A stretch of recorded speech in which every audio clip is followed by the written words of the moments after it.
Troisième question que je vous avais posée, se construire un usage personnel en termes de projet scolaire et professionnel. Aider l'élève à se construire un usage personnel de son projet scolaire ou professionnel. Alors évidemment, c'est en lien avec ce qu'on a vu directement, hein, et on va voir quand même quelques points théoriques pour faire le lien entre tout ça. La motivation scolaire chez l'élève, elle est influencée par le milieu parental, le rapport au savoir et à la culture des parents, les pratiques culturelles de la famille, le passé scolaire de la famille, vous le savez bien, le discours sur l'école de la famille, et qui est directement lié à l'intérêt montré par les parents pour les travaux scolaires et la chose scolaire. Ça, vous le savez. La motivation scolaire de l'élève, elle est aussi influencée par son rapport au savoir et à l'école, on a pris du temps pour ça.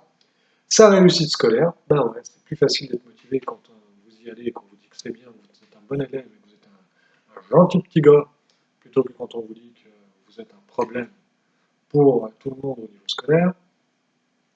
L'utilité concrète des activités scolaires, c'est dans les théories de la motivation un des éléments. Donc, voilà. Pourquoi socialiser les apprentissages? Ben, c'est un élément de la motivation. Le pouvoir personnel qu'on a sur ces apprentissages, et c'est pour ça que je reviens sans arrêt sur les conseils, les entretiens, les questionnaires, la pédagogie explicite, c'est-à-dire comment on va faire pour que l'élève sente que, évidemment, il est à l'école et qu'évidemment, il y a une transposition didactique qui a été faite par une institution, que tout ça est largement choisi par l'autre et qu'il doit avaler ces choix qui ont été faits par les autres. Mais si vous laissez une petite marge là-dessus de pouvoir personnel, vous améliorez la motivation.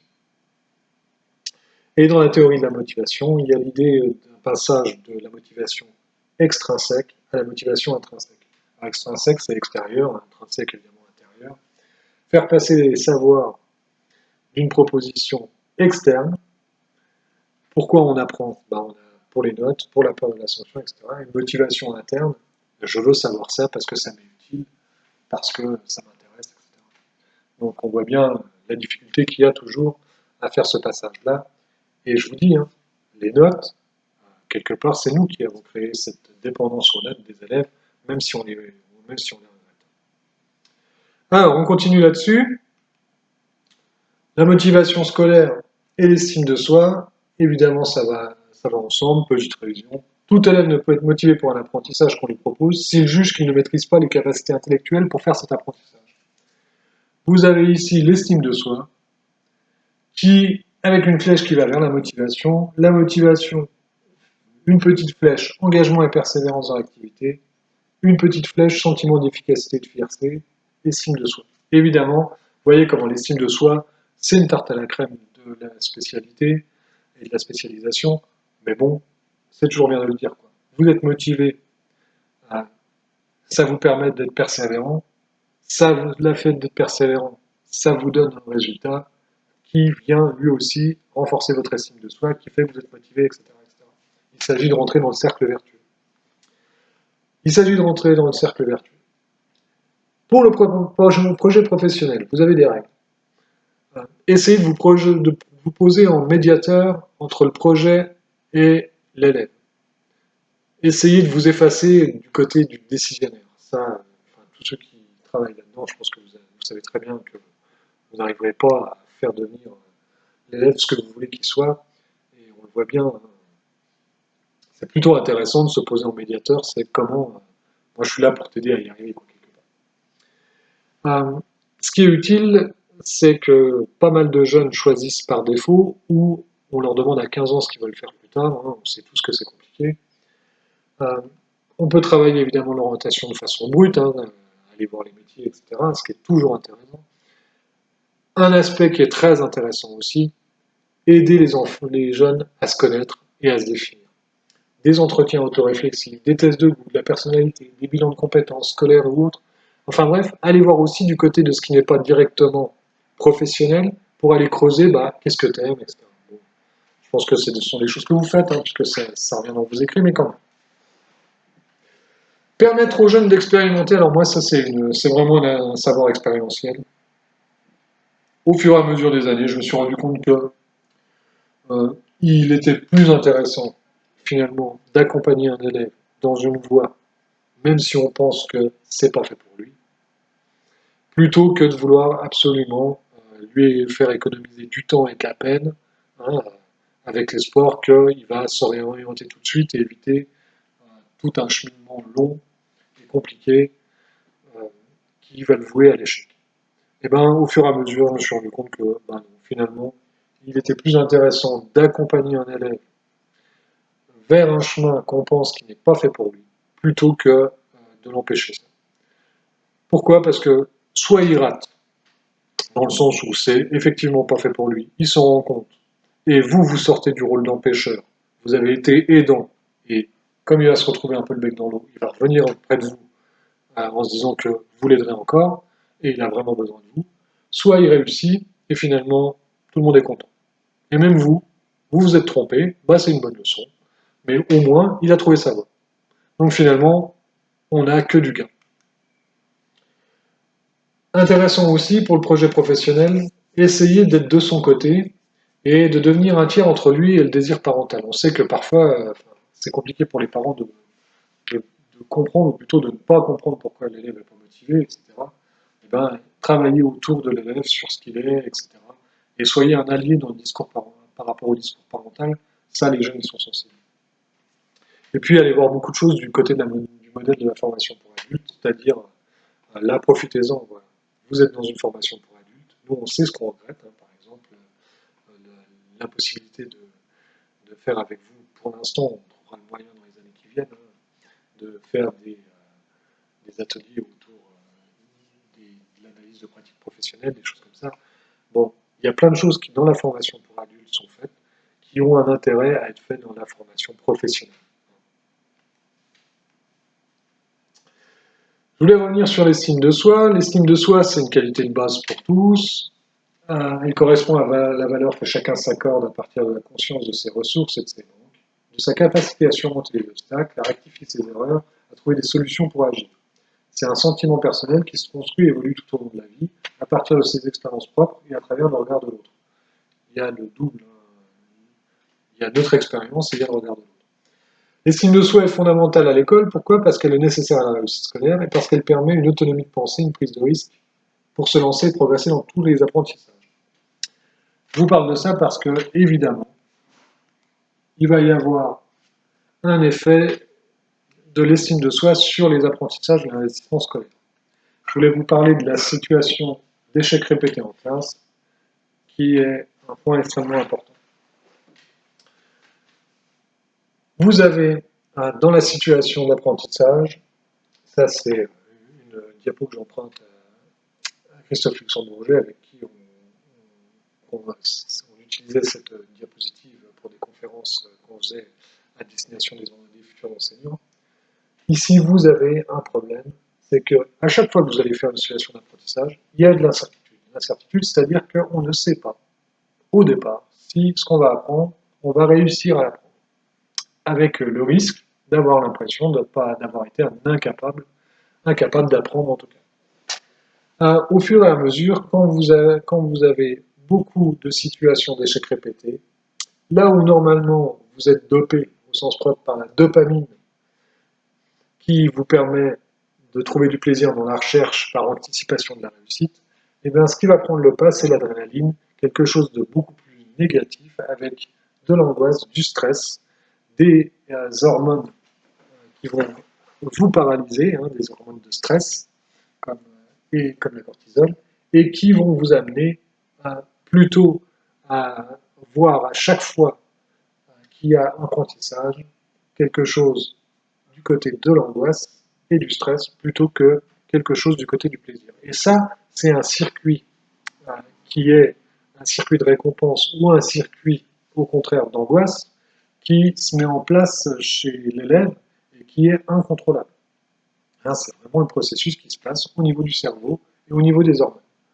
Alors, pourquoi je vous parle de ça? C'est que il va falloir être extrêmement attentif avec nos élèves à faire en sorte de ne pas alimenter ce circuit-là qui mène à ce qu'on appelle l'impuissance apprise. L'impuissance apprise, c'est vraiment le fait que l'élève n'essaye même plus en nouvelle situation d'apprentissage. Il a intégré le fait qu'il n'y arriverait pas. Alors, pourquoi je vous parle de ça? C'est parce que pour être en situation de réussite, évidemment, il y a la valorisation. Mais il y a aussi la qualité de l'évaluation diagnostique.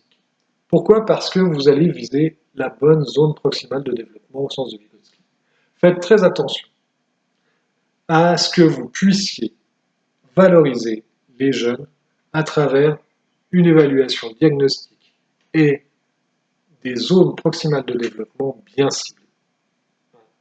Quitte à avoir parfois des évaluations avec plus d'aide, moins d'aide. On va y revenir. Faites toujours attention à vos évaluations, ciblez-les sur une seule notion, d'accord?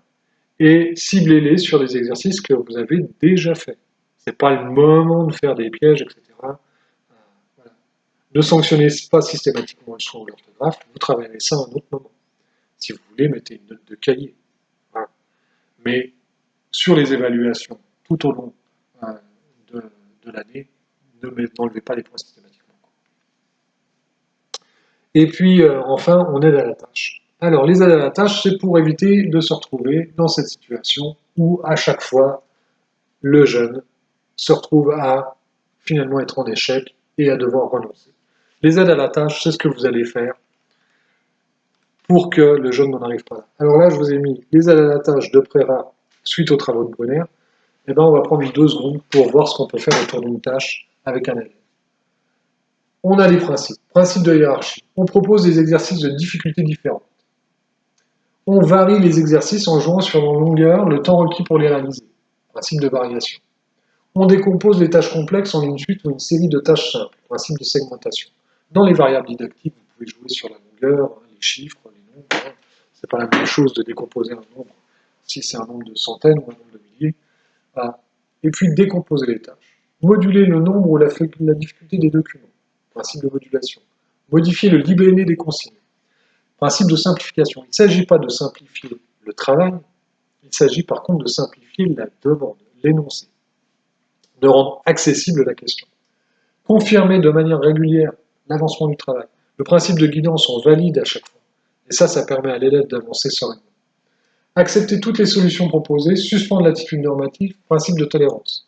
Un gamin a tendance à faire quelque chose qui vous semble stratégiquement pas très opportun. Moi, je pense beaucoup à ces gamins qui utilisent beaucoup les opérations mentales parce qu'ils n'ont pas envie de poser, parce qu'ils ne veulent pas poser, pas laisser de traces, peu importe, et qui vont avoir tendance à faire beaucoup de calculs mentaux. Accepter. Accepter dans un premier temps, plutôt que d'évacuer ça en disant non, tu dois faire comme je te dis. Dispenser des soutiens ponctuels en donnant une piste, un conseil, suggérer un début de réponse. Le principe d'aide, c'est un petit coup de pouce. Je te mets un petit coup de pouce, je te mets le pied à l'étrier. Signaler les caractéristiques déterminantes de la tâche. Principe de structuration. Aider à repérer, par exemple, dans un texte, quels sont les éléments qui vont être... J'ai vraiment des problèmes de cheveux, c'est rigolo. Ça m'amuse pas du tout, en fait. Aider le gamin avec, souvent, voilà, repérez bien ça dans le texte, faites attention à ça, etc. Expliciter les différentes phases d'une tâche pour faciliter l'émergence des représentations claires et mobilisatrices. Principe d'explicitation, pardon, on est bien dans l'explicitation. Présenter les modèles des patrons pour induire une posture analogique, principe de présentation, et on va jusqu'à faire à la place. La dernière aide que signale Préra, c'est faire à la place, de manière ciblée et partielle. C'est le principe de substitution. L'aide à la tâche ne doit être ni prématurée, ni complète, ni systématique. Elle relève à la fois d'un art du kairos et d'une aptitude de discernement. Elle est l'habilité pratique du maître attentif et bienveillant. On va jusqu'à là. On peut aller jusqu'à faire à la place. J'aime bien ça parce qu'on parle souvent d'aider. Là, vous avez un catalogue de 12 façons d'aider à partir d'un même exercice. Différencier, vous voyez bien, il y a des choses où on parle de pédagogie différenciée. Évidemment, on peut différencier dans, dans le travail en proposant le même travail avec des nuances. On joue sur les variables didactiques, le temps, etc. Et puis, vous avez, pendant le travail, ce qu'on peut faire. Voilà. Ça a le mérite d'être extrêmement catalogué, structuré, avec des réflexes que vous pouvez prendre, et évidemment, pour la plupart d'entre vous, vous utilisez ça. Toujours dans l'idée de permettre d'être à l'élève en situation de réussite, c'est revenu souvent dans vos réponses et j'en suis ravi, utiliser les intelligences multiples. Là, vous avez Sylvie Dubé qui vous fait, je ne sais pas si on peut essayer de mieux le voir, bon, peu importe, de toute façon vous l'avez. Sylvie Dubé nous montre les 8 types d'intelligence sur Howard Gardner. Howard Gardner, au début, il en a fait 7, puis 8, il a rajouté l'intelligence naturaliste et l'intelligence religieuse. Elle en garde 8, puisque l'intelligence spirituelle, pour être exact, c'est l'intelligence religieuse. Bon, voilà, c'est très discutable. Elle retient les 8 types d'intelligence. L'intelligence linguistique, l'intelligence logico-mathématique, l'intelligence visuospatiale, l'intelligence kinesthésique, l'intelligence interpersonnelle, l'intelligence intrapersonnelle, l'intelligence musicale et l'intelligence naturaliste. Intérêt de ça, c'est que, vous voyez, dans ce rond rouge là, plutôt dans ce quart de rond rouge, ce que vous voyez, c'est que elle a noté les intelligences sollicitées par les tests normalisés, c'est-à-dire l'intelligence linguistique, l'intelligence logico-mathématique et une part de l'intelligence visuospatiale, notamment à travers la géométrie. Ça, c'est ce qui fait qu'on oriente les élèves en priorité, c'est sur leur réussite en français et en maths, on est d'accord. Et c'est aussi ce que vérifient dans une large part tous les tests normalisés de type QI. Elle vient souligner aussi, et je vous l'ai mis en vert là, l'intelligence interpersonnelle et l'intelligence intrapersonnelle. Interpersonnelle, c'est les relations. Intrapersonnelle, c'est un peu le connais-toi toi-même. Et vous avez ça, qui sont non pas, ici vous avez le QI si vous voulez, et ici vous avez le QE, c'est-à-dire le quotient émotionnel. Alors, évidemment, pourquoi je vous en parle, c'est parce que permettre à l'élève d'être en situation de réussite, c'est aussi regarder où est-ce qu'il a des compétences et des dons en fonction des différents types d'intelligence et de ne pas rester ciblé seulement sur ce type d'intelligence. Alors, du coup, on a fini.